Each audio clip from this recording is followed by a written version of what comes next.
no solamente de tipo amoroso, sino de tipo íntima, ¿no? En donde hay estas situaciones, por ejemplo, que tenemos de videos, de fotos, hoy es muy común el tema de las nudes, ¿no? De que se envían y todo. El saber que esa parte, el saber que esa parte es privada, ¿no? Por ejemplo, a veces a mí ha llegado a mis oídos de que por ahí grupos donde hay varios varones y no estoy poniendo edades, comparten fotos sin consentimiento de la novia, de la, o de la que salió, de la íntima, etcétera. Entonces, eso, el conocer, el saber de que eso es incorrecto, con solo uno que pueda levantar la voz como diciendo directamente, esto es incorrecto, la chica sabe que estás mandando una foto, tan sencillo como eso. Claro. Empezamos la complicidad en esos grupos también, ¿no? Que puede llegar a ver que me parece que exactamente. es Hay que empezar a desarmar todo Exactamente. eso. Hay que empezar a Es una forma de... Hay que empezar a desarmar. No importa que se enojen, digo, No. a veces por pero no creo quedar que la mal, instrucción que ¿no? estamos hablando, toda la instrucción y todo el aparato de la institución que tiene que desarrollar esta instrucción para todos los ciudadanos, también a veces capaz nos centramos mucho en la mujer, pero también tenemos que centrarnos en los varones. Sí, Los varones que están en esos sí. grupos y aceptan Sí. compartir y reírse y mostrar, Sí. deberían Y quedar vuelta a cada vez compartir. menos. Claro. Y vuelta a compartir, Claro. ahí es cuando Sí. empieza la famosa viralización, Sí. ¿no? En ese Es que yo sentido. pensaba cuando hablábamos de la violencia digital, yo me acuerdo en la escuela, hubo una situación de violencia digital realmente, pero yo era tan inconsciente de lo que estaba pasando, de una compañera que se había transmitido el video de ella bañándose. Claro. Era tremendo y había llegado a toda la escuela, era una locura. Y nosotras nos reíamos. Claro. Todas nos reíamos porque no entendíamos la gravedad de lo que estaba generando ese daño. Yo creo que igual hoy en día sí hay más instrucción al respecto porque estamos hablando, yo no sé, hace como 10 o 12 años atrás iba a la escuela. Bueno, suena bastante, pero hace 12 años atrás creo que hay una diferencia. Un cambio radical Sí, a los últimos 15 años es un cambio hay una radical. diferencia, sí. Nosotras no teníamos conciencia del daño, nosotras creíamos que era gracioso también. Tenemos ley 26485 hace 10, 12 años Sí, atrás, sí, 15, sí. ¿no? Entonces teníamos un procedimiento en la provincia de Buenos Aires, por ejemplo, de violencia doméstica, pero la 26485 amplía todos estos conceptos. Tenemos unos comentarios, a ver. Okay. Así es, doctora, tenemos unos comentarios. Carolina Noelia Simón, ella aporta el rol del abogado y la abogada y la presencia del colegio, ¿no? Para los niños, niñas y adolescentes y dice, la importancia de que niñas y adolescentes sepan que pueden acercarse al colegio de abogados a pedir la asistencia de un abogado o abogada de los niños, niñas y adolescentes para que pueda representar sus intereses. Excelente, excelente, hermoso aporte. Las puertas del colegio siempre van a estar abiertas. Siempre van a estar abiertas. No es solamente para los abogados y abogadas que estén en matriculados en la matanza, sino que es para toda la sociedad, ¿no? Y hablando un poquito de esto, quiero hilar tu tema, María Paula, con respecto al tema de la naturalización, ¿no? De las violencias, ¿no? Porque, ¿qué pasa? A veces está tan naturalizado que no me doy cuenta que esto es parte de la violencia, ¿no? Sí. Y yo creo que se va construyendo quizás... ya vamos al tema de lo que es microviolencias, micromachismos. Yo estuve cuando iba leyendo todos los ejemplos, porque realmente creo que con los ejemplos se va comprendiendo mucho más el concepto, y creo que, bueno, una parte, una de las notas que leía decía, si terminamos dando la cantidad de ejemplos que hay, no terminamos más, o sea, nos vamos mañana, pero es una realidad el hecho de que nos encontramos constantemente con situaciones de microviolencias en la diaria que cotidianizamos totalmente, que son habituales, normalizamos comentarios constantes al respecto, y eso va generando violencia, va dañando. El tema es que no entendemos capaz la gravedad, porque es lo que hablábamos recién. Hay violencias físicas, que son las agresiones físicas, que son digamos, la punta del iceberg, que es cuando hablamos de la violencia de género, pero debajo del iceberg hay un montón de otras cosas que construyen la violencia, y los micromachismos y las microviolencias se encuentran ahí. Yo armé quizás una pequeña definición de cosas, de palabras que a mí me gustaron para entender lo que son las microviolencias. Yo lo que definí son acciones de violencia casi imperceptibles, eso también, el tema de lo poco que son visibles a la común de la diaria, lo naturalizamos, relacionados constantemente a controles, abusos de poder y desacreditación. Esa palabra me parece clave. Desacreditación. Psicológicamente, indefectiblemente. Tal cual. Desacreditación creo que la microviolencia hay muchísimo lo que es la desacreditación. Y hasta ridiculización, cuasi normalizados. O sea, es una realidad. Y se utilizan el término micro no porque son violencias menores, sino porque su accionar es sutil. No lo notamos tanto, no porque no sea violencia, sino que como está medio disimulado, nadie se da cuenta. Pero la repercusión no es pequeña, eso es algo que yo quería destacar, porque la situación que genera, yo me puse a pensar todos los ejemplos que a veces uno naturaliza constantemente, pero había ejemplos claros como bueno, ya te casaste y no sabes cocinar. Claro. ¿Cómo puede ser el aplauso al asador? Pero la que hizo una ensalada, bueno, esa es típica. Bueno, típica. con el tema del casamiento, yo tengo... fíjense que dice los declaro marido y mujer. Claro, o sea, somos mujeres cuando nos casamos. Claro, Pero el marido antes que era. no éramos marido y esposa, o no, marido y mujer, ¿no?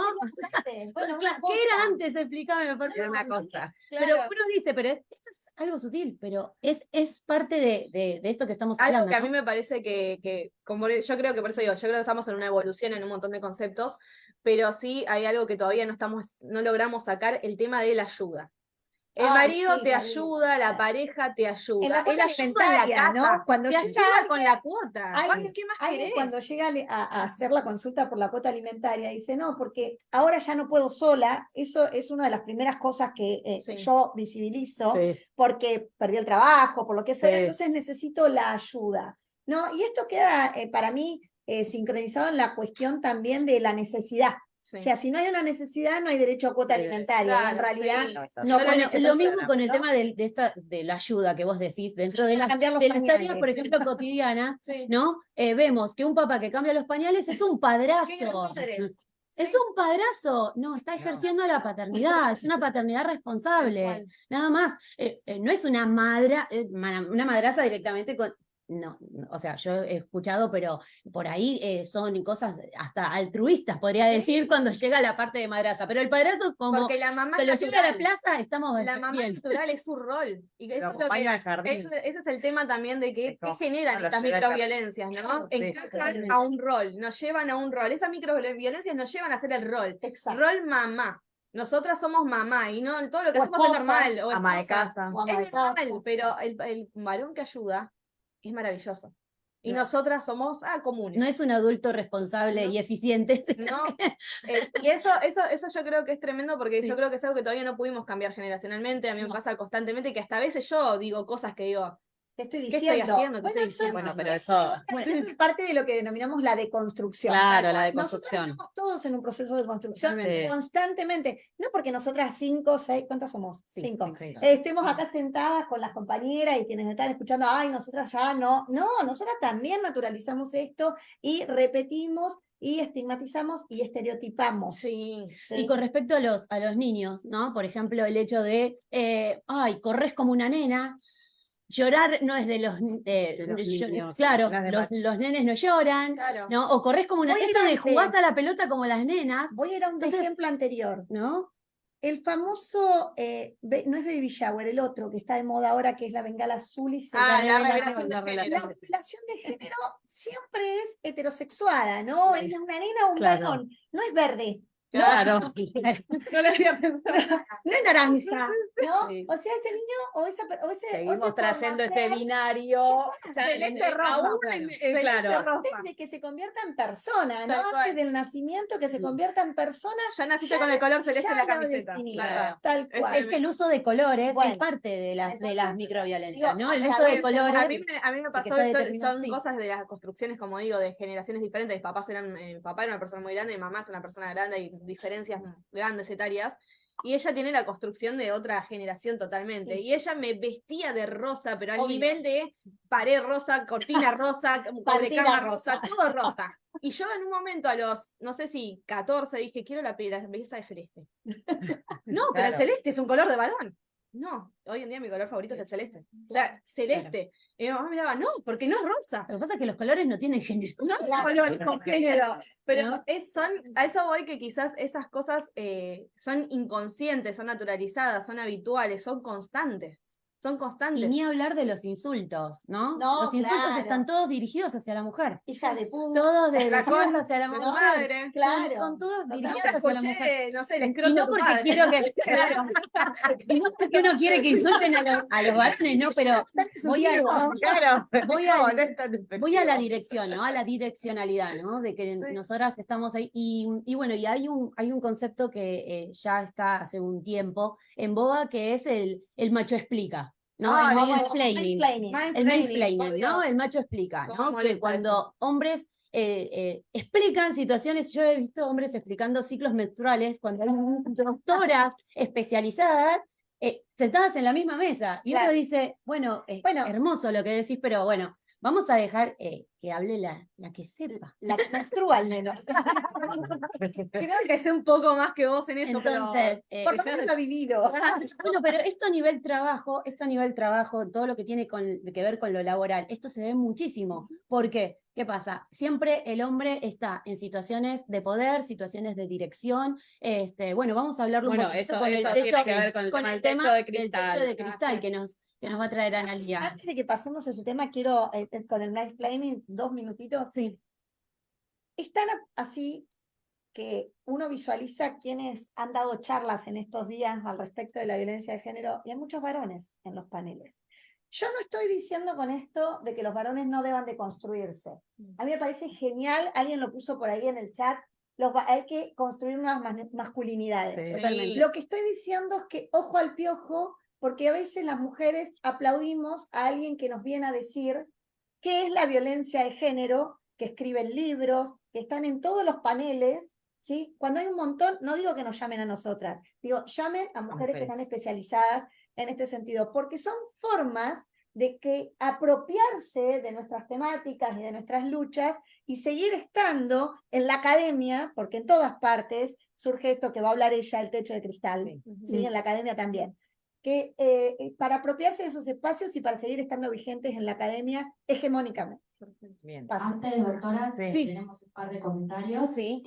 Julieta Rosas, la doctora Julieta Rosas, comparte que su idea es eduquemos a nuestros varones, hijos, padres, hermanos, en el entorno más cercano, ¿no? Creo que somos responsables de ello, ella dice, y nos felicita por la charla y lamenta no poder acompañarnos. Después también, Nora Schulman comenta que en Argentina compramos además todo lo que viene de afuera, baby shower, Todo. La identidad cultural complicada. Estamos complicados. Estamos muy complicados. Nos encantan todas las cosas de afuera. Justo estaba pensando también, antes de empezar con mi tema, algo muy común, y por ejemplo mucho en mi familia, es jugar al truco. El que juega al truco tiene que ser hombre, no puede ser mujer porque ya te miran mal. Ya vos decís, bueno, y la que hace el asado, mujer no puede ser, pues tiene que ser hombre. Entonces hay un montón de cosas que nosotros tenemos que empezar a desconstruir.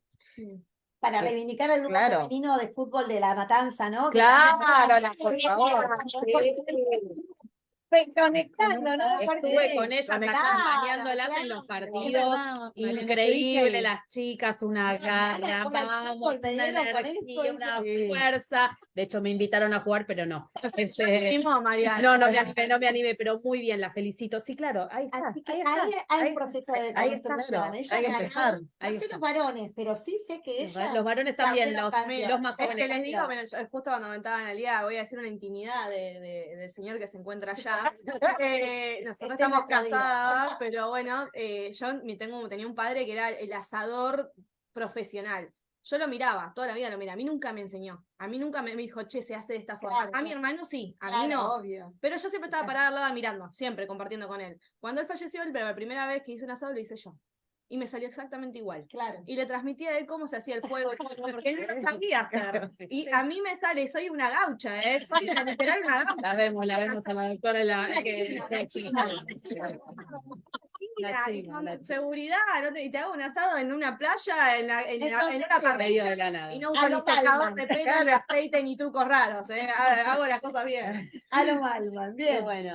Pero bueno, es interesante. Perdón, doctora, sigue habiendo comentarios, las mujeres afuera participar. Qué bueno. La María nos comenta que cuando en las causas los letrados varones suelen hacer preguntas como, por ejemplo, jure cómo es como cierto que usted nunca le pidió ayuda al padre de su hijo, ¿no? En línea del interesante. Como es cierto que el señor fulano no ayuda con lo que puede. Con lo que puede, ese me encanta. Y ella comenta, ¿no?, que cree que no solo se debe asesorar como abogado, sino también ahí el letrado debería ser como un tipo de docente. Bueno, ahí yo claramente estaría en esa situación y pondría ahí un corte, ¿no?, en esa audiencia y introduciría esto, ¿no? esto también es violencia de género. Exactamente. Y le pediría probablemente al funcionario que esté tomando la audiencia que se deje sin efecto esa pregunta, o que se reformule de otra manera, digo, ¿no? Porque... O que haga el taller de capacitación en perspectiva de género, que yo he enviado a varios, porque a uno, o sea, a veces lee lo que son las contestaciones de las demandas, y realmente, ay Dios, porque nosotros tenemos que funcionar como un filtro, ¿no? Allá hablando a los colegas, no todo lo que dice nuestro representante. Y de hecho nosotros tenemos legislación en donde, nosotros tenemos jurisprudencia, mejor dicho, en donde ya se ha condenado no solamente al demandado, sino también al letrado, a realizar los talleres de capacitación de perspectiva de género, ¿no? Vamos a irnos al tema de Analía, así no nos perdemos. Y como estábamos hablando, también hace más de 45 años surgió un tema parecido, hablando de violencias y hablando de trabajo, de una asesora que se llama Marilyn London en Estados Unidos, que veía esto, que había un montón de mujeres capacitadas que trabajaban y que estaban predispuestas a trabajar y a tener cargos importantes, pero que ninguna tenía una jerarquía. Entonces empezó a investigar y a evaluar esta situación de que cómo todas las mujeres capacitadas y pudiendo ver un montón de puntos diferentes que los hombres y pudiendo capacitar y enseñar y aprender a otras personas en cuanto a instituciones o en lo laboral, no ocupaban cargos jerárquicos. No había casi ninguna en esa mesa. Entonces, ahí empezó a surgir esta idea de un techo de cristal. ¿Qué quiere decir? Que nosotras podemos hacer y estar capacitadas de todas las maneras posibles, en todas las orientaciones, pero así todos nosotros tenemos un tope que no podemos pasar, jerárquico, ¿sí? Puede ser, y me pasa todo el tiempo, primero que ni siquiera saben lo que es, y segundo que te dicen, no, pero las mujeres están trabajando. Claro. Hay un montón de mujeres que están trabajando, claro. Tanto en lo judicial, como por ejemplo, la otra vez estaba en una mesa y hablando de este tema con policías, y decían, no, pero hay un montón de mujeres policías, y hay un montón de jefes de calle, hay un montón de... Sí, pero ¿cuántas comisarias hay? Exacto. ¿Cuántas jueces hay? No, en penal, por penal, ejemplo. claro, depende del ámbito. Ahora en familia hay un montón. las mujeres, pero... Entonces, nosotros tenemos que empezar a desconstruir también esta situación, ¿no? Porque en lo laboral, nosotros no nos damos cuenta y decimos, bueno, pero sí, es gerenta. No, es muy raro que haya alguien gerente. Es muy raro que haya una presidenta. Si nos ponemos a pensar, ¿cuántas veces nosotras quisimos seguir avanzando y no pudimos? ¿Cuántas veces nosotras quisimos seguir, no sé, nos instruimos, quisimos hablar, no, pero bueno, tal vez, a ver, hay un hombre y quieren hablar con el hombre. No sé si les pasa, o si les pasó alguna vez, y si tienen algo o una experiencia de contar judicialmente o laboralmente en otro ámbito que quieran hablar. Bueno, mira, el cargo, yo estuve leyendo un poquitito con respecto a porcentajes, porque me interesa el tema de los porcentajes, porque a veces uno lo dice, ¿no? Pero estas barreras invisibles, ¿no? Claro. Este techo de cristal, ¿no? Esta barrera invisible, uno a veces visibilizándolo y diciéndolo, saben que 3, o sea, de cada 10 cargos, 3 solamente están ocupadas por mujeres. Estamos hablando de cargos jerárquicos, ¿no? Puestos directivos. 3 están ocupados por mujeres y en porcentajes es el 8%. Se extendió desde el 2020 al 2023, ahora sumamos al 23%. Claro. ¿No? En 2020 estábamos en 8%, ahora estamos en el 23%. El tema, esto se trabajó mucho y se comentó mucho en las últimas jornadas de FACA de mujeres. El tema que se da en particular en estos casos es que si bien se intenta cumplir con la ley de cupo femenino, lo que no se hace es habilitarnos a poder ocupar cargos ejecutorios. Exacto. ¿Sí? Había una colega de la UBA que estaba exponiendo ahí en el panel que me tocó coordinar. Están 50 y 50, pero en cargos por debajo. Ella hablaba de lo que tenía que ver en los ámbitos gremiales, ¿no? Donde donde el estereotipo masculino ahí no se mueve de ninguna manera, digamos, ¿no? Son las resistencias de la metamorfosis. Claro, entonces a lo que voy es a eso, ¿no? Ella decía en particular que en los ámbitos gremiales era donde muchísimo no se lograba este ascenso este ascenso, digamos, porque si bien se podía cumplir con la ley de cupo, pero no para las decisiones estatutarias. O están dentro pero no toman las decisiones. Entonces, el no estar en cabeza. Claro, exactamente. No lo vemos, Justamente. pero está. Yo me acuerdo en la facultad, bueno, yo fui a la UBA, en la UBA hay un grupo de abogadas docentes que hicieron un estudio que me pareció excelente, donde salía el porcentaje de titulares de cátedra mujeres y titulares de cátedra hombre, porque adjuntas hay muchas. Ahora, titulares de cátedra no llevan ni el 10%. Total. Era ridículo. Bueno, la gran no, demanda, por último digo, la gran demanda, ¿no?, que está instalada en estos tiempos es una mujer a la corte. Bueno, ni hablar. Corte federal, ¿sí? Así que esperemos que ahora en este cambio de gobierno pueda llegar a darse eso, digo, es fundamental. No pensemos tampoco... Lo que pasa es que también, perdón, discúlpame Fabiana, el tema, por ejemplo, de los exámenes o los requisitos para poder acceder a los exámenes después para poder rendir en el Poder Judicial, también eso hay que empezar a hablarlo, porque a veces uno estuve leyendo y hablan acerca de cuántas, no sé, cuánto se haya publicado, y a veces las mujeres estamos delegadas quizás a la maternidad y no pudimos, entonces estamos en una desventaja, ¿no? La idea que yo creo que acá en este punto, creo que en todos, ¿no? Pero en este punto se ve muy claro que a veces no solamente tenemos que hablar de igualdad, sino también de equidad, ¿no? El tratar de poder equiparar las situaciones que no son las mismas, que no son iguales. Entonces, en donde nosotros quizás tenemos un rol más protagonista en lo que tiene que ver con tareas de cuidado, que me parece excelente, que de hecho también se haya reconocido hasta en lo que tiene que ver con las jubilaciones, ¿no? Que les hayan Hay algo reconocido. que es muy interesante, que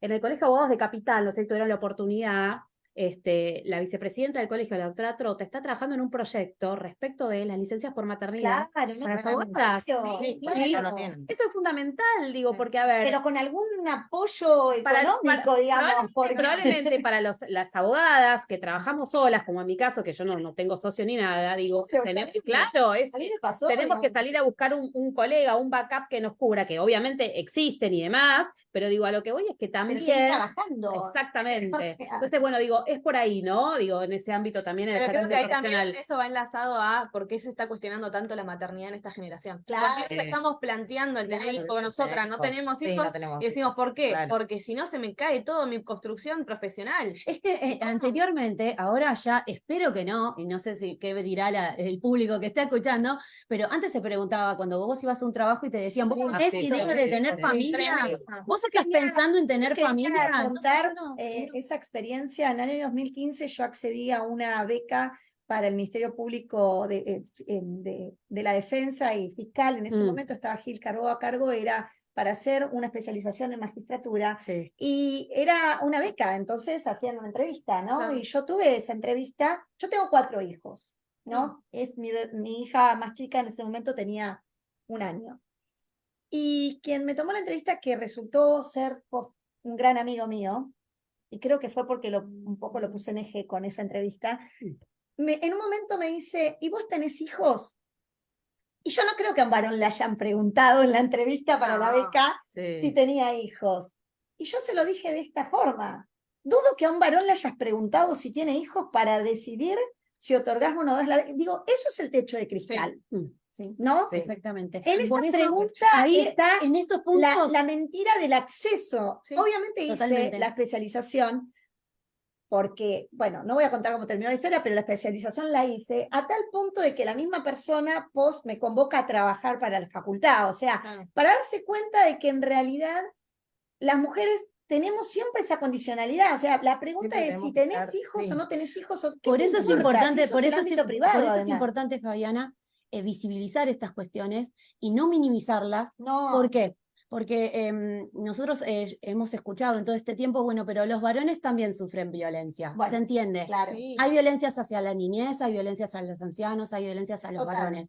Pero el tratar, el llevar, bueno, pero el hombre también sufre violencia, es una forma de invisibilizar lo que nos pasa a nosotras, porque lo nuestro tiene que ver con una estructura patriarcal, lo nuestro tiene que ver con una violencia que está institucionalizada, que ya está naturalizada, donde nosotros tenemos que empezar a desarrollar. Por eso es tan importante que se Yo hable la palabra sistematizado. sistematizado. Porque Totalmente. piensen, y tengo, si alguien está publicado y es totalmente gratuito, se baja, se llama La construcción social de la mala madre, ¿sí? Es un PDF de la revista de UNPAS. Sí. Hay una planta que se llama mala madre. Sí, es cierto. De tan, Porque le está larga a los hijos. de tan sistematizada que está la cuestión patriarcal, ¿no? Exactamente. Instaurada, o sea, para el mundo, por ejemplo, yo tengo 4 hijos, yo digo, soy una máquina de producir hijos, pero no materno, ¿no? Es la realidad, Claro. porque uno también tiene que elegir entre su cuestión académica a veces, cuando es así, o la cuestión de maternar, y bueno, a veces tenés que elegir. Y a mí me parece que hablar de sistematización nos hace entender también las resistencias en ese sistema, ¿no? Porque todo el tiempo, estamos hoy acá, pero todo el tiempo lo primero que se pone en duda ¿Y tu hijo es... dónde está? No. Sí. El sistema pone en Claro. duda si tendríamos que estar hablando acá de esto. Me parece que lo tenemos que empezar a pensar desde ese modo. Por eso momento decíamos, el sistema ¿no? pone en duda la importancia de Sí. que nosotras sigamos reivindicando estas cuestiones, se siga hablando de esto, que no se calle, ¿no? Porque esto no hay lugares, primero no hay lugar para tibias y tibios, claro. primero, y segundo, no hay lugar de reposo, no hay lugar de descanso. No. Esto es una lucha que tiene que ser constante, porque tenemos que seguir peleando por sobre las bases que nos han dejado las que nos antecedieron, ¿no? No sé si hay alguna... Quería hacer un breve comentario Sí, ampliando lo que la doctora hablaba sobre el techo de cristal, ¿no? Y en suma de todo lo que han dicho y debatido en este momento, este tema, es que el techo de cristal también tiene que ver no solamente con los puestos jerárquicos, sino también con nuestros sueldos, digo. Exacto. Podemos estar ocupando la misma función que un varón, pero estar cobrando muchísimo menos, y ocurre sobre todo con la gerencia, las jefaturas, los puestos jerárquicos dentro de los ministerios. Bueno, ahora se encuentra tanto empuja el Ministerio de las Mujeres, Género y Diversidad, pero hubo muchísimos estudios que salen desde ese ministerio respecto a las diferencias salariales que integran el concepto del techo de cristal, que no se conoce, no se estudia, no se sabe mucho, pero en general ocupamos el material y cobramos menos. Y tiene que ver con la aceptación, porque si a vos te ofrecen un puesto gerencial y lo que tenés que renunciar es al mismo salario, pero vos necesitas ocupar ese espacio de poder, porque las mujeres necesitamos ocupar esos espacios, muchas veces resignamos y por eso nos ofrecen menos cantidad, porque saben que si no aceptamos bajo esas condiciones, no vamos a tener muchas otras oportunidades. Entonces, es todo el tiempo la sistematización y todo el tiempo el refuerzo del patriarcado en esa sistematización. Bueno, por eso es importante que nosotras reforcemos estos conceptos, seguir hablando de esto, de que no nos callemos, de cuando veamos este tipo que decía, ¿no? Con respecto a las microviolencias, poder hablarlo, pero no, sin amigas, sin amigos, sin familia. Hay formas, ¿no? De poder decir las cosas. Uno puede decir cualquier cosa mientras que sea con respeto, ¿no? Uno puede hablar con respeto y podemos llegar al mismo punto. Entonces, el tema de la violencia digital, poder tener las puertas abiertas en la familia, en los grupos, en los grupos de contención que hay alrededor de los jóvenes y de adolescentes, hablar acerca del tema de violencia digital que estábamos comentando, y obviamente esto del techo de cristal, y donde todas estamos comprometidas, ¿no? Con alguna tarea. Pero más allá de eso, estar comprometidas con esta lucha, ¿no? Seguir comprometidas con esto, quiero cerrar con esta idea, seguir comprometidas con esto. No sé qué tiempos vendrán, ojalá que sean tiempos buenísimos, pero si son tiempos difíciles, saber que siempre que estemos en la punta de flecha, vamos a seguir abriendo camino, chicas. Así que, bueno, primero les quiero dar un aplauso. Muchas gracias a todas y a todos por estar, por participar, y quiero abrir paso a la doctora Verónica Molina. No sé si ella estará. ¿La doctora? Sí, ¿qué tal? Buenos días. Hola, ¿qué a tal, todos y doctora? a ¿Cómo todas. está? ¿También? Bien, ahí perfecto. se escucha, se escucha. Nosotros escuchamos un poquito bajito, pero no se haga problema porque se atentamente. escucha perfecto. Bueno, yo estaba escuchando muy atentamente todo el desarrollo de la mesa redonda. Estamos acá con la doctora Paulina Novet, ambas también aquí de la Comisión de Políticas de Género. La verdad que antes de dar paso a nuestras estimadas disertantes, quería acotar solamente un par de cuestiones que me parecían muy interesantes respecto de los planteos que escuché desarrollándose, ¿no?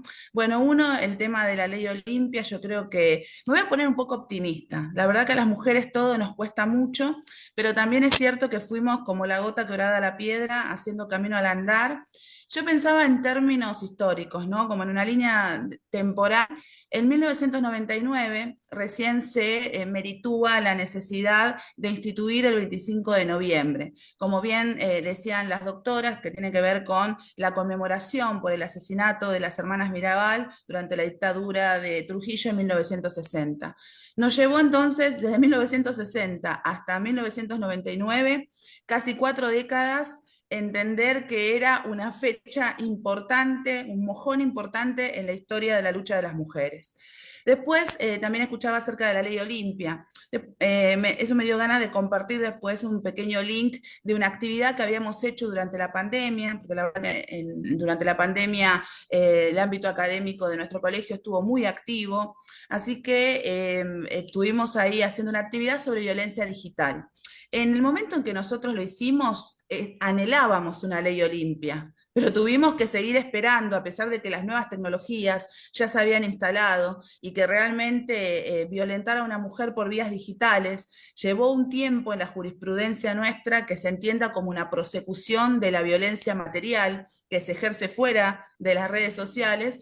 Para que se entienda esa continuidad también nos llevó muchísimo tiempo y es el día de hoy que tal vez no solamente en nuestro departamento judicial, sino en muchos, porque bueno, nosotros solemos socializar, ¿no? Casos señeros como estos, nos cuesta también enfrentarnos a ciertas limitaciones tecnológicas, hasta para peritar un celular, para llegar al email, para llegar a la página web desde la cual se ha recibido una agresión, se ha publicado una foto.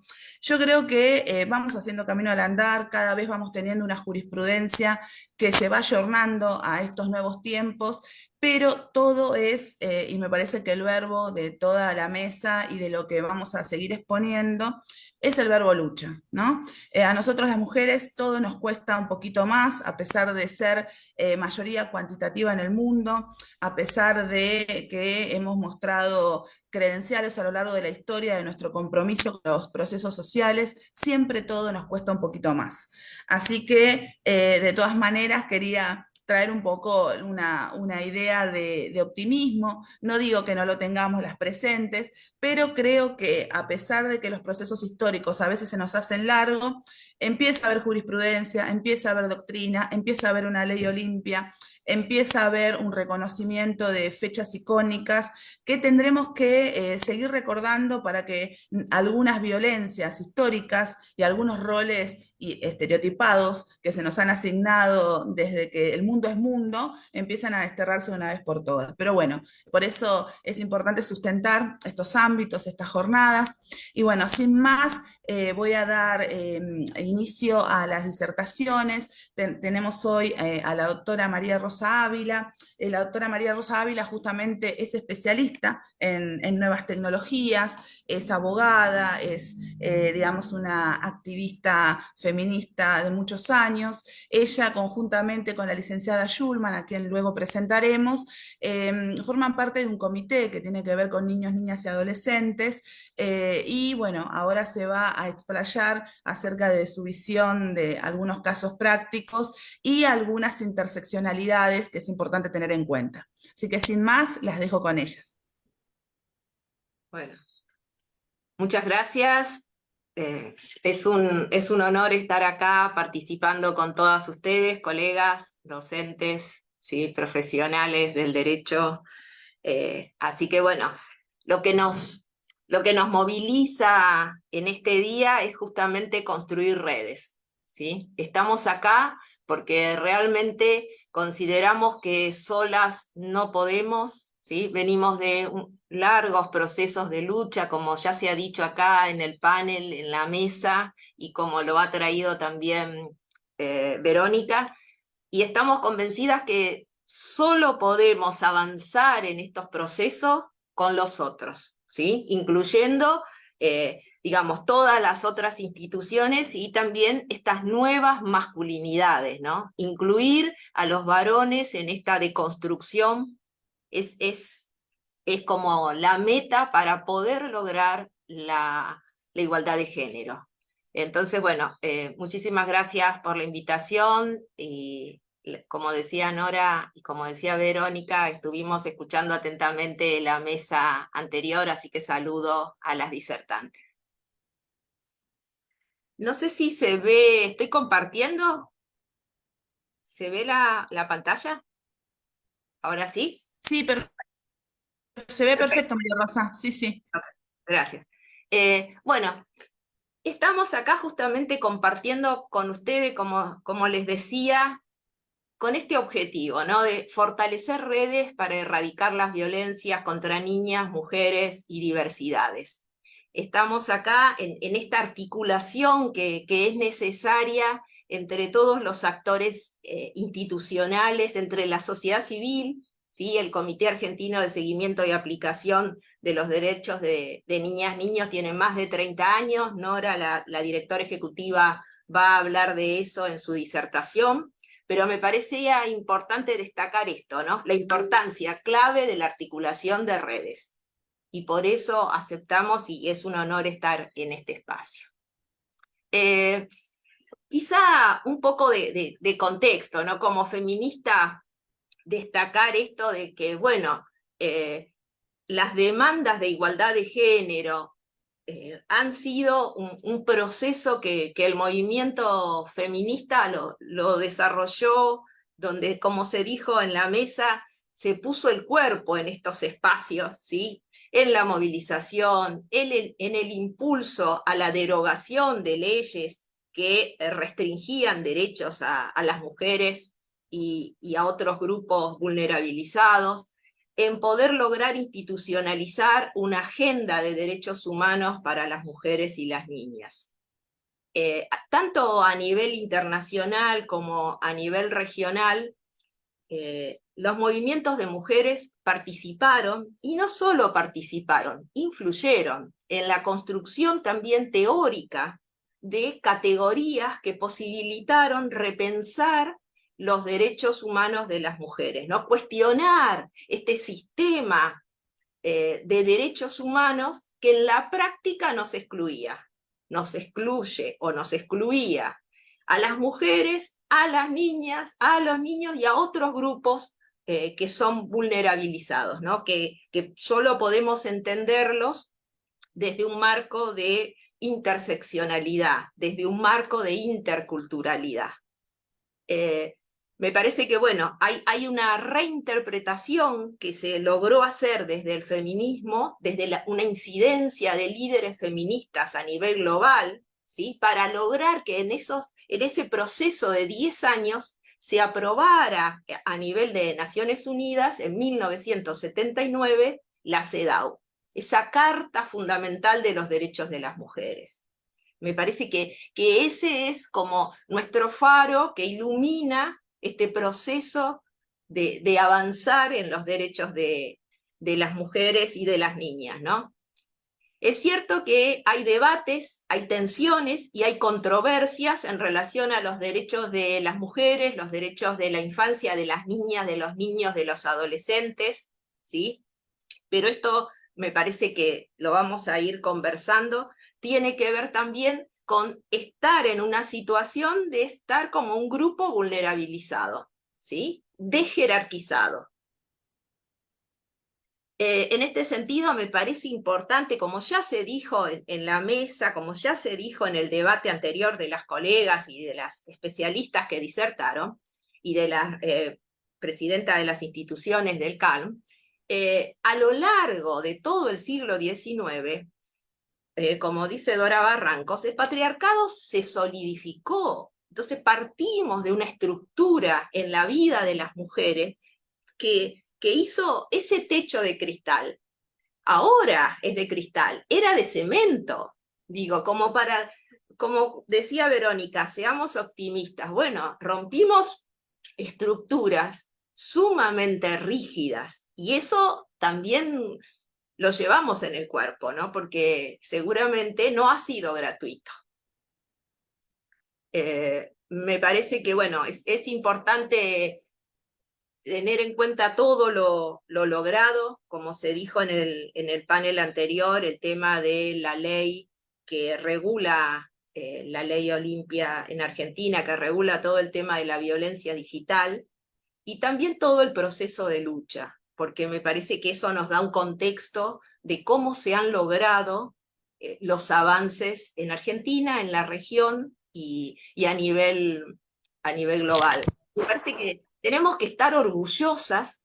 En nuestra región, en las Américas, fue el primer lugar donde se reguló la violencia contra las mujeres y las niñas, ¿sí? Con la Convención de Belén do Pará, 1994.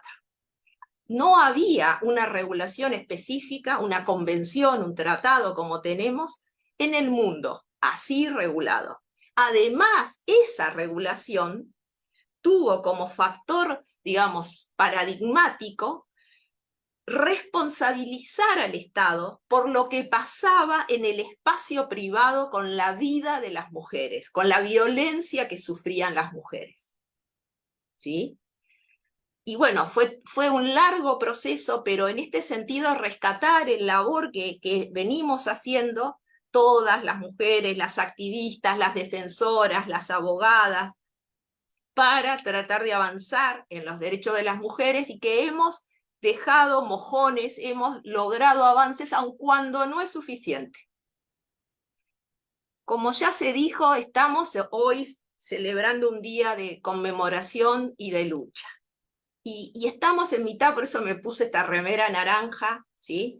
Naciones Unidas habla de, nos impulsa a acompañar, a seguir, a sumar nuestros esfuerzos en esta campaña que se llama Únete, ¿sí? Que es tratar de avanzar, que se regula desde el 25 de noviembre, este día, digamos, paradigmático para eliminar las violencias contra las mujeres, las niñas y diversidades, y por 16 días de activismo hasta el 10 de diciembre.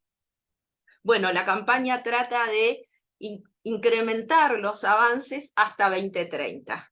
Y bueno, el color naranja es el color representativo de esta campaña, ¿no? Que nos une ya con una mirada.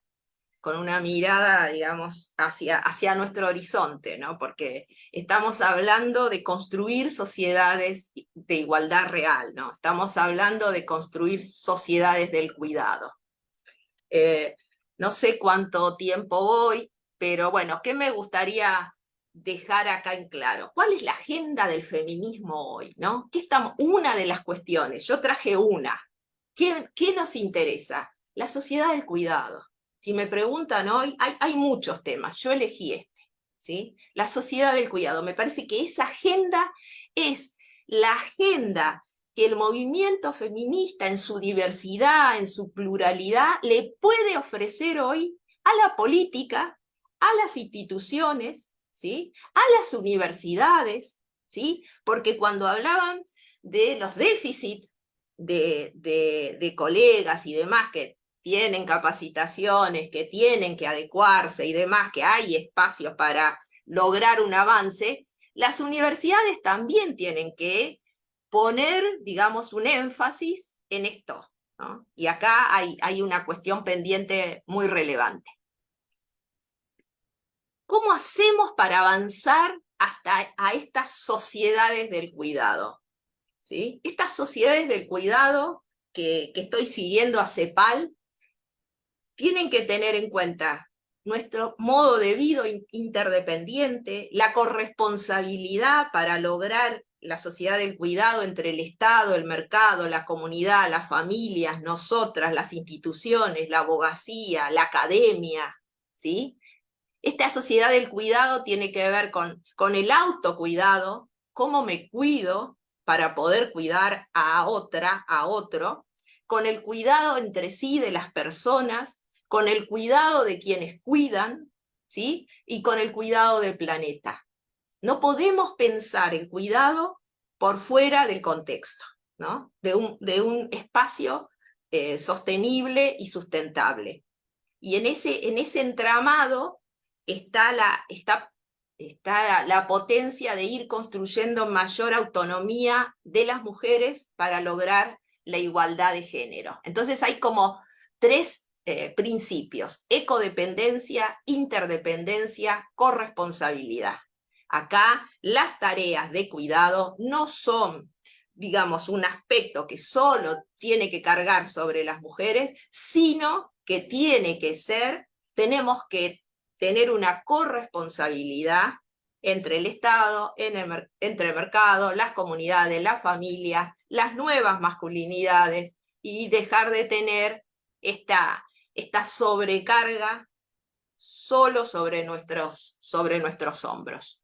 Hay todo un proceso que no lo voy a abordar hasta el año 2025 para llegar a México a este nuevo espacio de lucha y de concreción por los derechos de las mujeres. Sí quería mostrarles muy brevemente cómo nuestra región ha trabajado para avanzar en esta agenda de igualdad, ¿sí? Hay un proceso. Todo esto, digamos, a veces uno dice, ay, se reúnen, pero no ha sido en vano. A veces es invisible, a veces uno cree que no vale la pena, o a veces no nota los cambios. Pero hay un proceso, ¿sí? Desde 1975, de ese primer plan de acción mundial para lograr los avances para los derechos de las mujeres, con otros planes en La Habana, la Convención de Belén do Pará de 1994, en 1979, bueno, la Carta, digamos, de los Derechos Humanos de las Mujeres, y otros programas que se fueron dando. Es paradigmático en 1995 la Declaración y la Plataforma de Acción de Beijing. Es en ese espacio donde ahí vemos visible esta primera intersección entre los derechos de las mujeres y los derechos de las niñas. Hay una esfera de esa plataforma que habla de todos los objetivos y de las metas que hay que tener en cuenta para garantizar los derechos de las niñas, ¿sí? Bueno, después hubo muchos otros consensos, y hubo uno en Buenos Aires en 2022 que es muy relevante para esta agenda de la sociedad del cuidado. Acá completo la idea. Acá yo esta presentación se las comparto. Acá les muestra cómo el tema del cuidado se fue tratando en cada consenso y cómo se avanzó en cada consenso, ¿no? Y acá justamente, quizá para ser más breve, tomo el compromiso de Buenos Aires del año pasado, la CEPAL con el feminismo, con los gobiernos, en una reunión intergubernamental, consensúan este compromiso de Buenos Aires, donde garantizar el derecho de las personas a cuidar, a ser cuidadas y a ejercer el autocuidado, tiene que estar vinculado a políticas públicas, a sistemas y a servicios de calidad en el territorio. Y entonces acá, nosotras como colegas, como instituciones, los colegios tienen un rol relevante, y nosotras desde CASACIDIN, yo simplemente soy una secretaria general en el CASACIDIN, pero en la facultad integro también otras redes que impulsan los derechos de las mujeres. Quizá la voz cantante para hablar desde la política del Comité de los Derechos del Niño es la licenciada Nora Schulman, pero sí seguimos sumando granitos de arena, acciones, quedamos acá en un compromiso con ustedes, que en lo que podamos seguir articulando para garantizar, para construir igualdad con los derechos de las niñas y de las mujeres, quedamos a disposición. Realmente estamos convencidas que si no potenciamos las redes, no vamos a avanzar. La situación de las niñas en el mundo es muy de extrema vulnerabilidad.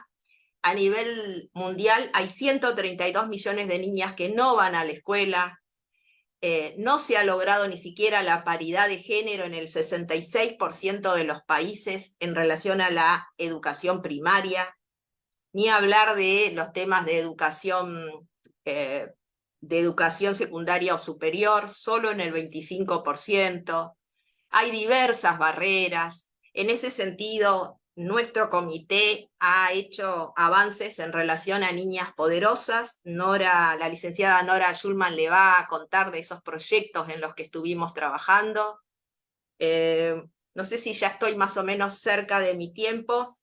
Solo algunos comentarios muy breves más. Hay un observatorio en el CASACIDIN, tenemos una plataforma, las invitamos a consultarla. Hay ahí mucha información. hay mucha información sobre qué pasa con todos estos documentos, sobre diferentes instrumentos, datos, recomendaciones para abordar el tema de los derechos de niñas, niños. Los invitamos a poder visitar esos espacios y a justamente seguir trabajando en red. Bueno, ¿qué más?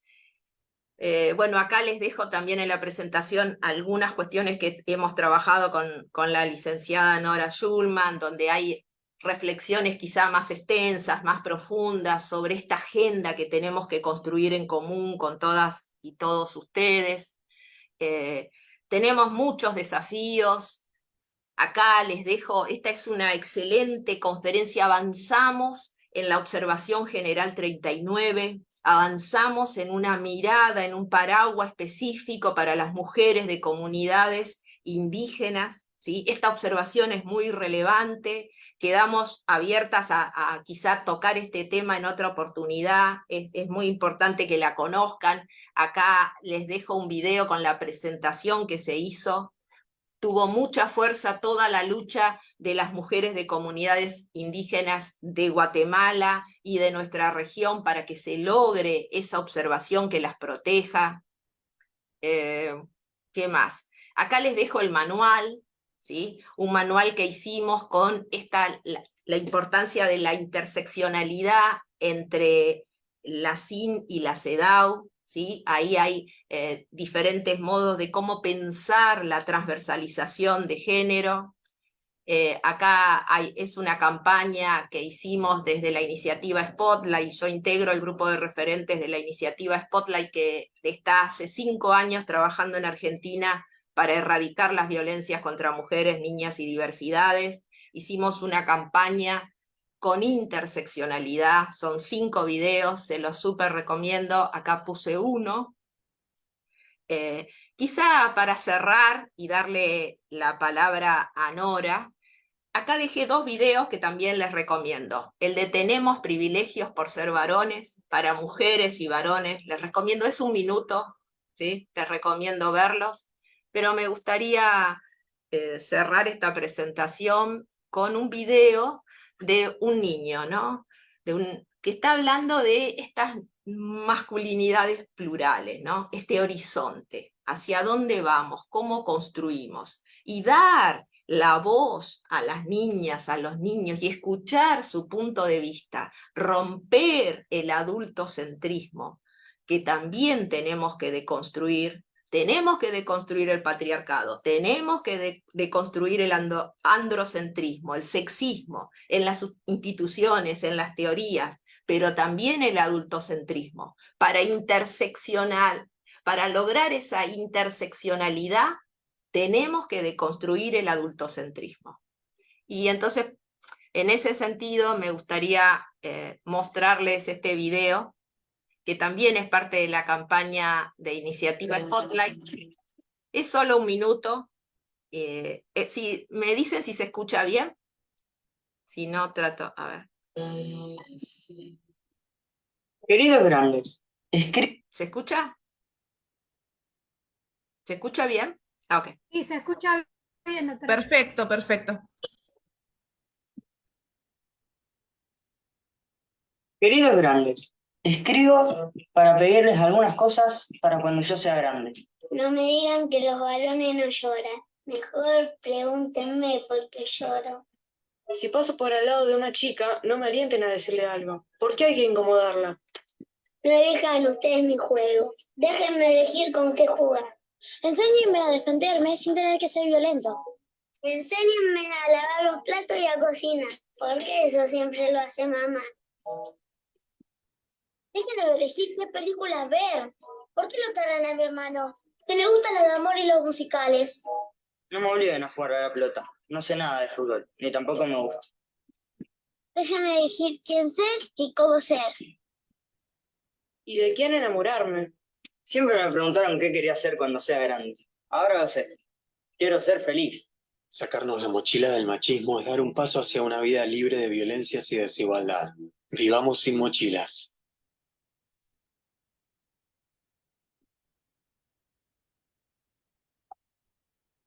Bueno, la idea es esto, ¿no? Cómo poder ir deconstruyendo todos los estereotipos que nos atraviesan, todo el sistema patriarcal que nos atraviesa, y lograr avanzar en la igualdad de género. Me parece que yo he escuchado acá en este espacio mucho compromiso, mucho trabajo y mucha fuerza en avanzar en ese sentido. Así que bueno, solo agradecerles y quedar a disposición para fortalecer redes, para avanzar en la igualdad de género. Hoy es un día de lucha, un día de conmemoración, así que bueno, mi compromiso con no dar ni un paso atrás. Así que bueno, muchas gracias. Muchas gracias a vos, María Rosa. La verdad que es un material riquísimo. Te agradecemos que después, como dijiste, nos lo vas a compartir. Es un PowerPoint que nosotros solemos distribuir. Así que, bueno, lo vamos a recibir muy gustosamente, muy clara tu exposición.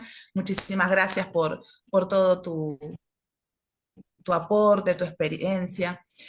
Bueno, ahora vamos a presentar a la licenciada Nora Schulman. La licenciada Norma Schulman es justamente la directora ejecutiva de Casa Sin, es coordinadora por Argentina del proyecto Niñas Poderosas de la Unión Europea. Y bueno, vamos sin más preámbulo a darle la palabra para escucharla muy atentamente.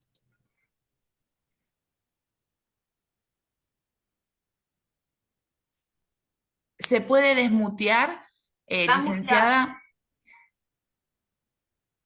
Sí.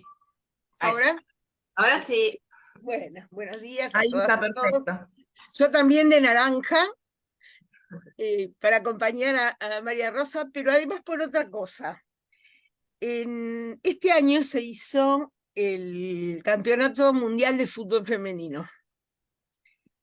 Y si bien ganaron las españolas, que tuvieron un problema bastante serio con el tema de género y con una agresión que tuvieron de parte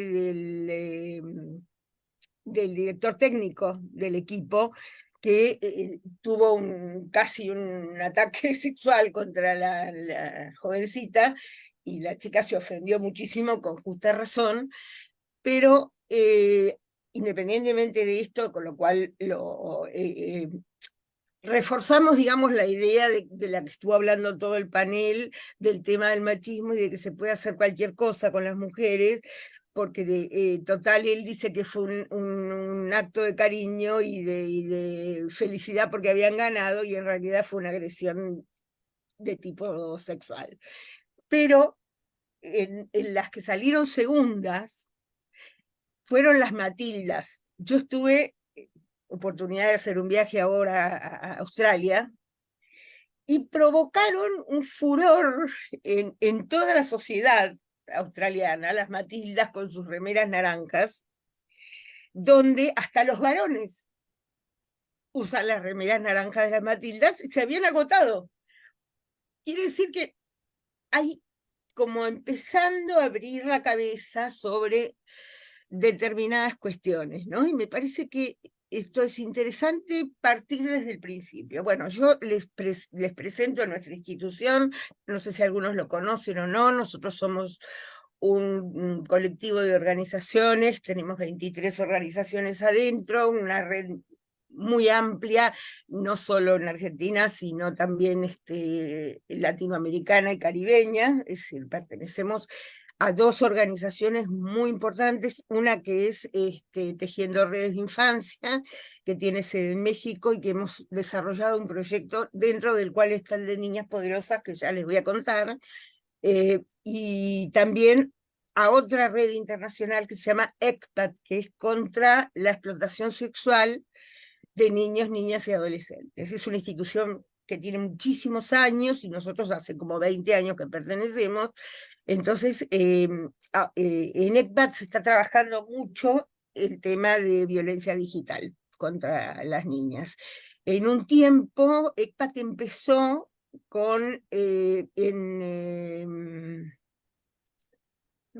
Tailandia, perdón. En Tailandia tienen la sede, justamente empezó ahí porque era enorme el tráfico de niñas que había en ese lugar. Y como ellos empezaron a estudiar cómo los europeos, especialmente alemanes, ingleses, iban a buscar niñas menores de edad para tener sexo con ellas en Tailandia. Con lo cual empezaron a poner mucho esfuerzo en poder paliar esa situación que era tan compleja, y llegaron, por ejemplo, a modificar legislaciones de muchos países, donde si un adulto comete un acto sexual en contra de un niño de otro país, puede ser juzgado en su país, por las leyes de su propio país. Entonces ya estamos definiendo que es un delito, digamos, el acceso carnal, comercial o no, contra una niña o un adolescente es un delito. Pero antes de llegar a eso, yo quiero empezar por el principio. Quiero empezar por la Convención de los Derechos del Niño del año 1989, que indudablemente es un tratado de derechos humanos quizás el más completo de todos, porque tiene dentro de su articulado, digamos, todos los derechos para todos los niños. Sin embargo, hay una cuestión fundamental. Fijémonos en la época, 1989, 90, no había todavía, ni había sido Beijing, ni había sido Belén do Pará. Entonces, ¿qué pasó? Años del neoliberalismo absoluto en el mundo, Estados Unidos presionando para que se bajara la edad de imputabilidad de los niños, que hubiera pena de muerte, los países islámicos también, el Vaticano, digo, era un conglomerado de gente que estaba en contra, a pesar de que se estaba trabajando la convención, y a pesar de que Estados Unidos, único país en el mundo que no firmó la convención. Entonces, en este contexto, sale lo mejor posible, digamos. Y lo mejor posible era una convención que hablara de todos los derechos para todos los niños.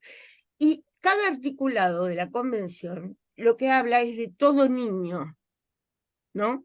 Además del individualismo, de que no habla de los colectivos de niños indígenas, trans, bueno, pero yo me quiero fijar en esto, que habla de todo niño. La niña está invisibilizada. No se nombra a la niña en ningún artículo de la convención. Entonces, nosotros trabajamos muchísimos años con esto, y la verdad que cuando uno discutía y bueno, y la niña, y la presencia de la niña, lo que decían es genérico. No es genérico. Las niñas son niñas y los niños son niños. Y las niñas tienen sus propias problemáticas y sus propias diferencias físicas y sus propias ideas e ideologías que muchas veces difieren de las de los varones. Entonces, dentro de este marco individualista, hubo que esperar hasta cuando se hizo la primera reunión de Beijing, donde se empieza a hablar del tema de las niñas, y después en el de Belén do Pará, como ya contó María Rosa, que ya se introduce en contra de las violencias de mujeres y niñas. Ahora, esto es así. También están en los ODS, en los Objetivos de Desarrollo Sostenible, en el artículo 16, el inciso 3 creo, habla de la violencia contra mujeres y niñas. Ahora, en la realidad, en la práctica, esto sucede así. Cuando nosotros empezamos a trabajar en el tema de niñas poderosas en la Unión Europea, es un proyecto que todavía sigue, lo que pasa que ahora está centrado en Centroamérica y Colombia, y se nos ocurrió, pensando y pensando, ¿por qué no trabajar dentro del proyecto el tema de las niñas? Y por eso les pusimos Niñas Poderosas. Y empezamos a escuchar a las niñas, ¿no? Las niñas colombianas, las niñas mexicanas, las niñas argentinas. Era Argentina, Colombia, México, y ahí, me parece. ¿No, María Rosa? Ahí. y empezamos a escuchar a las niñas de cada uno de los países. Y empezamos a ver qué planteamiento hacían. Interesantísimo, hicieron canciones, hicieron planteos que nosotros ni siquiera los hubiéramos pensado. Hasta más, nos discutían en una reunión que hicimos en México del proyecto, que ellas querían tener su propio proyecto y gestionar su propio proyecto. Esto que no había pasado nunca, nunca habíamos escuchado una cosa así. Las chicas colombianas lo plantearon. Entonces, nosotros tratábamos de explicarles que necesitan una base jurídica, no pueden juntarse un grupo de nenas, pero sí armar redes sólidas para gestionar derechos y para ocupar un lugar en la sociedad. Ahora, yo no soy tan optimista con este tema. Creo que nos falta muchísimo este empoderamiento de las niñas. Nos falta escucharlas con libertad. Foucault tiene un término que se llama parresía, que tiene que ver con hablar con libertad.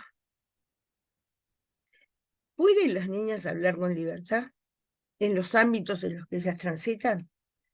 En la escuela, en los juzgados, en los lugares, en los clubes deportivos, son escuchadas con libertad, o le dicen vos callate porque vos no sabés, porque las mujeres no juegan al fútbol, las mujeres no juegan a esto, las mujeres, no, ya ni hablar del principio de los tiempos, como decían antes, en el rosa y en el celeste, ¿no?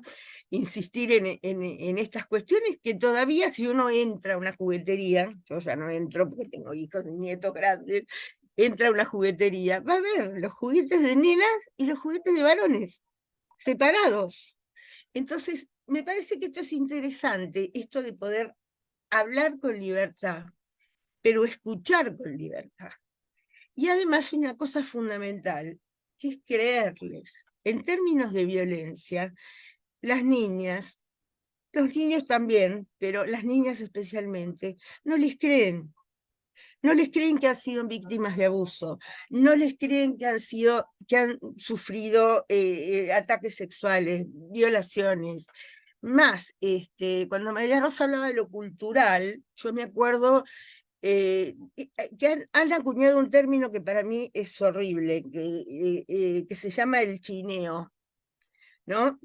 Para mí es explotación sexual de niñas indígenas, me parece que el chineo es un término horrible, porque de alguna manera pone sobre la mesa otra vez el tema. ¿Quién eran las chinitas?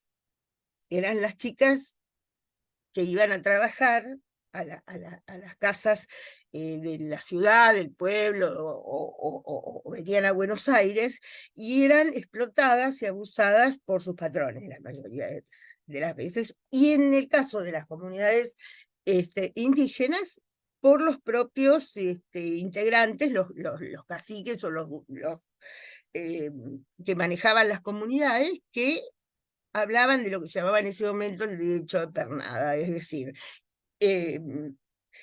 aprovecharse de una niña que empieza su vida adulta para iniciarla en un camino sexual que no podemos saber dónde iba a terminar. Entonces, digo, todas estas cuestiones nos llevaron a empezar a poner atención en el tema de las niñas, ¿no? Siempre nos encontramos la mayoría de las veces con que es voy a hacer un término grosero, una papa caliente, ¿no? Cuando uno va al territorio de las mujeres, es decir, Ministerio de las Mujeres, dicen, no, es una nena. Esto es de la Secretaría de Niñez. La Secretaría de Niñez dice, no, pero es una mujer, nació mujer, entonces es un tema que le corresponde a las mujeres.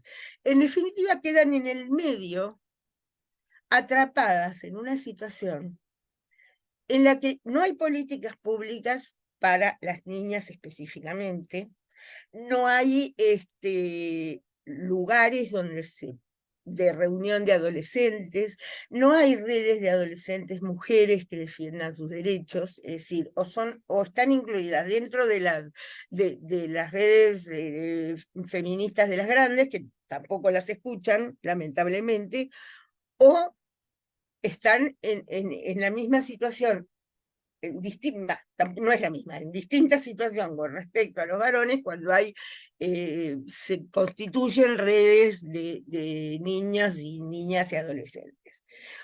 Por eso es que yo creo que este trabajo feminista hay que empezarlo con las niñas chiquitas.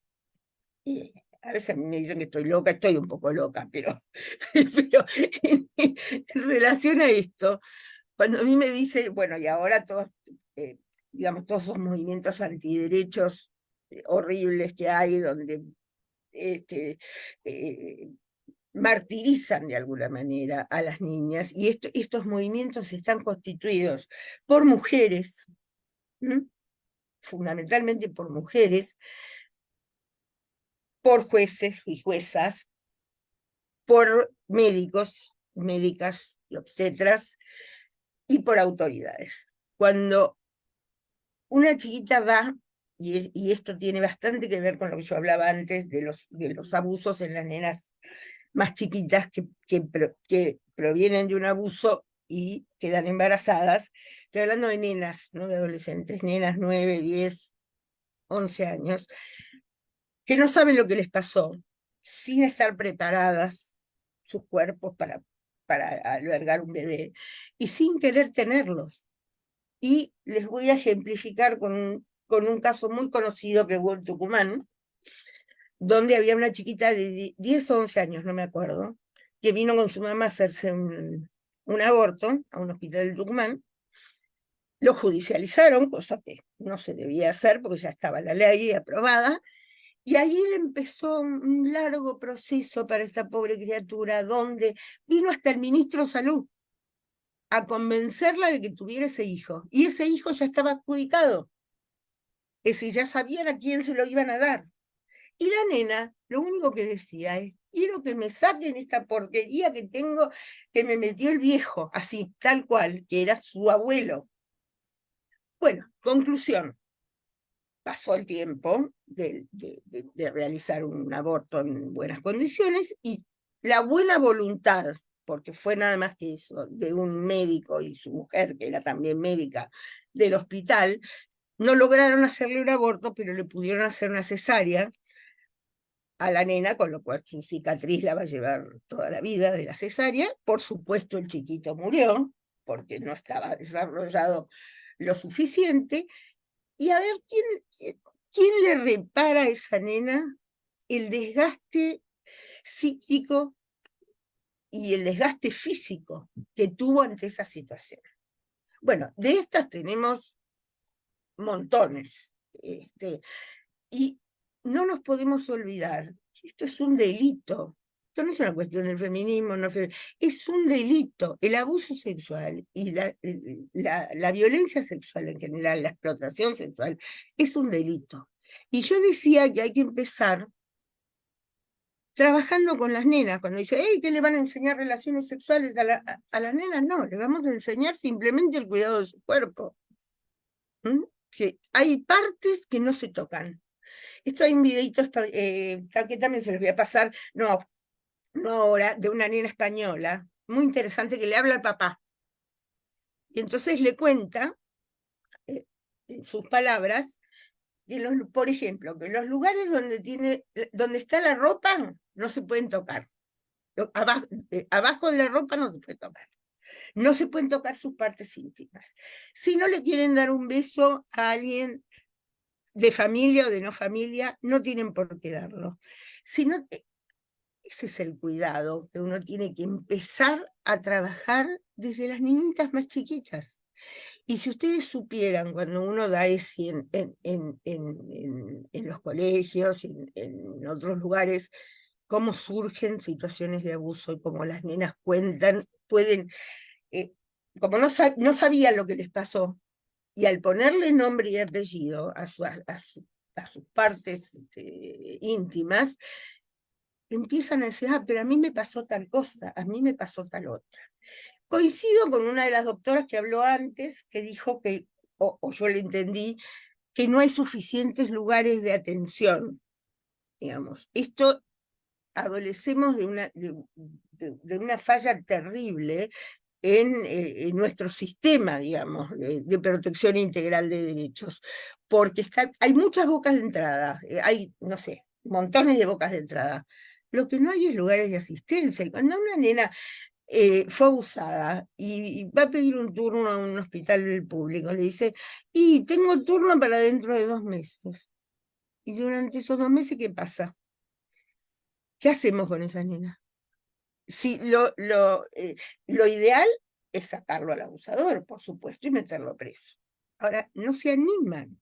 Yo no entiendo por qué, y esto, discúlpenme, pero es una crítica al Poder Judicial importante para nosotros, es que cuando van a los tribunales, pueden pasar 2 cosas. O que no le escuchen y que digan de entrada que está mintiendo.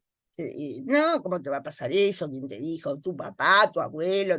Yo escuché una vez, en un tribunal de la ciudad de Buenos Aires, que una trabajadora social le dijo a una nena abusada, era para fin de año, habilitamos feria, y con la doctora Granica, me acuerdo, y le dijo, mirá, ya esto se te va a pasar, así en estos términos, esto ya se te va a pasar. Ahora viene la Navidad, tu papá te va a comprar lindos regalos, estas cosas hay que olvidarse. Yo la quería matar, digo, y estoy hablando de hace más de 10 años atrás. O sea, ¿mejoramos en estos 10 años?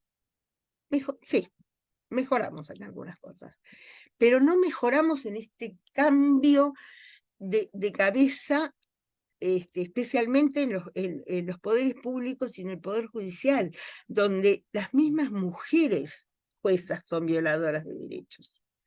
Entonces, no, el no escuchar, el no meter preso a un abusador, el no decir que un niño miente, que lo que pasa es que el famoso SAP, que lo habrán escuchado muchas veces, el síndrome de alienación parental, que es echarle la culpa a la madre de llenarle la cabeza al chico, creado por un loco, un tipo que era loco y pedófilo, pero que se sostiene una teoría que es insostenible. Es decir, un chico o una nena generalmente que fue abusada no miente.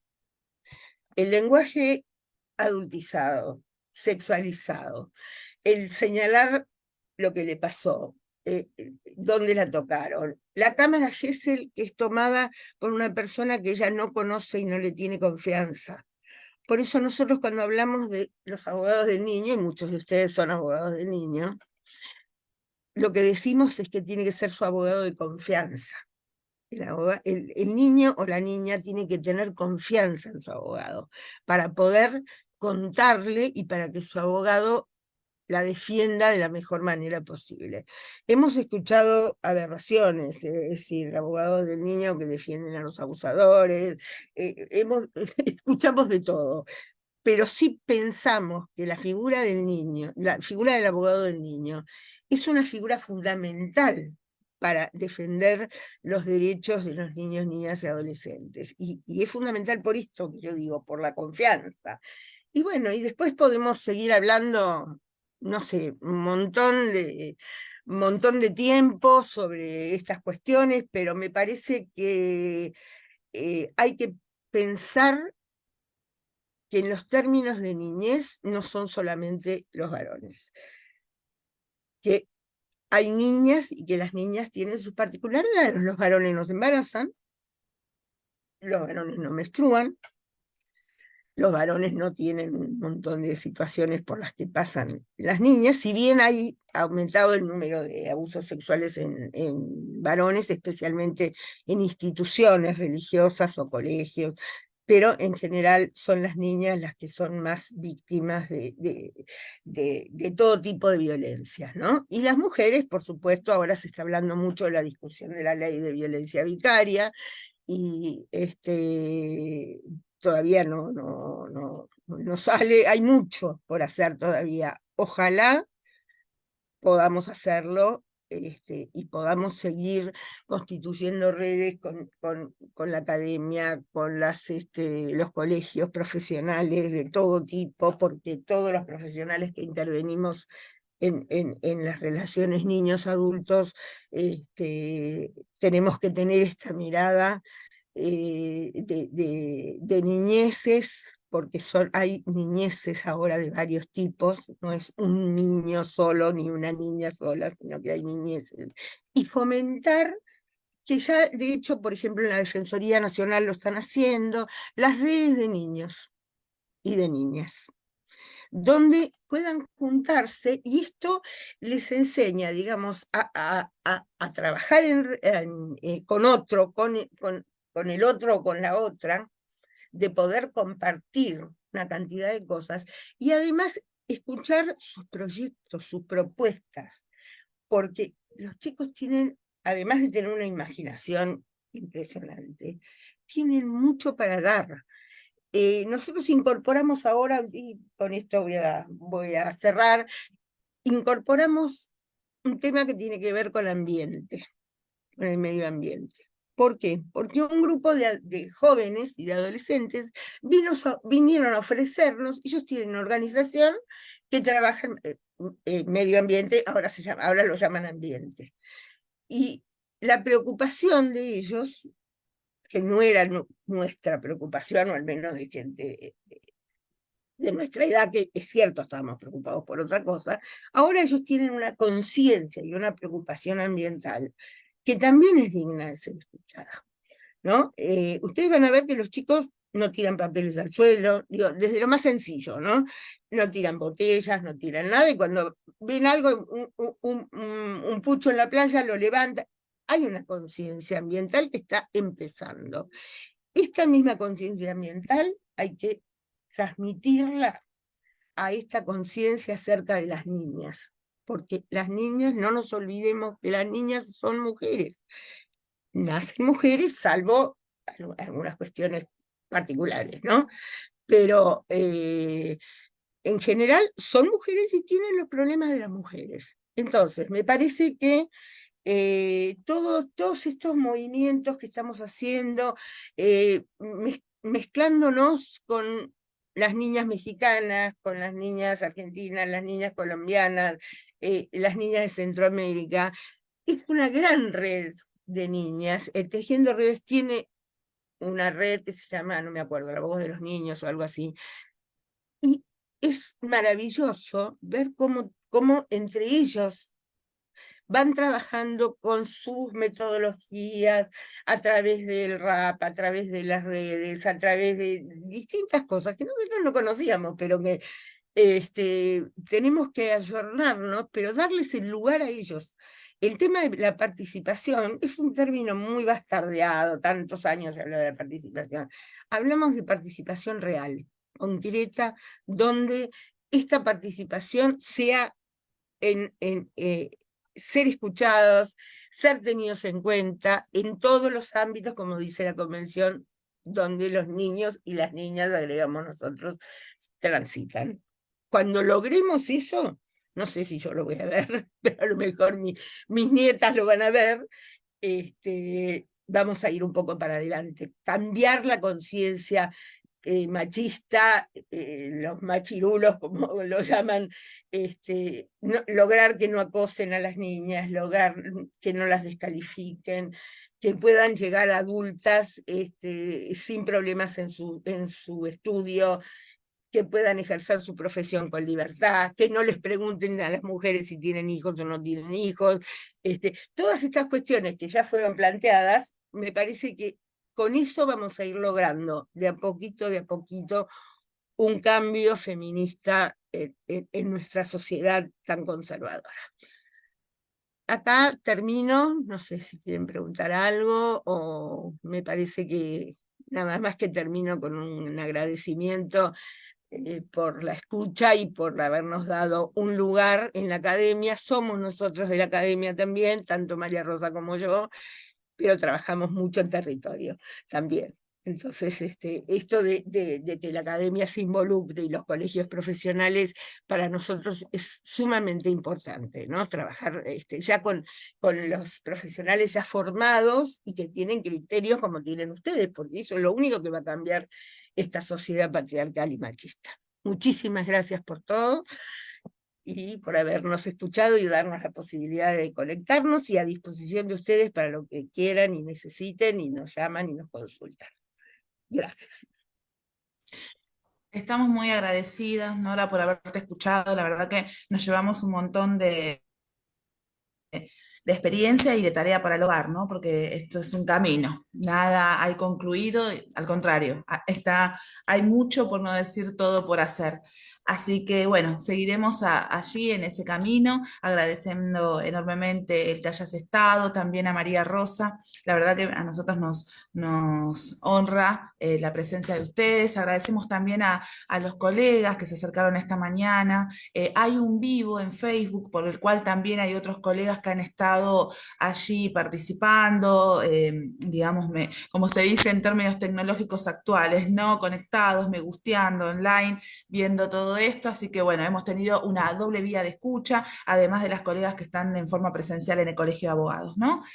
Así que bueno, por nuestra parte, con la doctora Paulina Novet, que ahí la tenemos, les agradecemos muchísimo que nos hayan acompañado en esta mañana de sábado, puntualmente en este día de lucha. Agradecemos la presencia de tantas compañeros y compañeros bien valiosos en este camino, la doctora Rosa Merlo, el doctor José Luis Flores, que pertenece al Instituto de Práctica Forense. Bueno, tenemos varios ahí colegas que vamos viendo sus nombres y les agradecemos muchísimo la escucha, el haber estado. Y bueno, doy el pase a las colegas que están en el colegio allí para que también hagan su cierre. Por nuestra parte, saludamos con mucho cariño a todos y bueno, seguiremos trabajando. Bueno, muchísimas gracias, Verónica. La verdad que un placer escucharlas, un placer. Agradecemos a todos y a todas por estar. Quiero agradecer especialmente al presidente del colegio, al doctor Martín Rivas, al secretario académico, al doctor Carlos Bustamante y a todos los que hacen posible. Agustín, que vino, que estuvo. La verdad remotamente incluso estuvo. Totalmente. Gracias a todos los que hacen posible esto, ¿no? Y como decías, en una jornada tan importante, en una jornada de lucha, donde seguimos siendo punta de flecha y donde vamos a seguir trabajando. Así que muchísimas gracias a todos y a todas. Y bueno, como dijimos anteriormente, el colegio está abierto para que todos puedan venir, no solamente los colegas, sino también los que están escuchando. Quizás vos sos un ciudadano, una ciudadana, tenés dudas. Estamos acá, estamos para acompañar, estamos para justamente que no nos, exactamente, orientar y que no nos sintamos solos, ¿no? Solos y solas en una situación tan compleja. Y muchísimas gracias. Gracias, Mariana. No, gracias, Ana. Gracias, Débora. Bueno, acá también está Débora, Elisa Junior. Paula. María Paula. María Paula. Claro, Débora, María Paula. Muchísimas gracias a todos y a todas. Y bueno, será hasta la próxima. Bueno, feliz fin de semana y bueno, resistiremos. Totalmente. Muchas gracias. Chao, hasta luego. Gracias.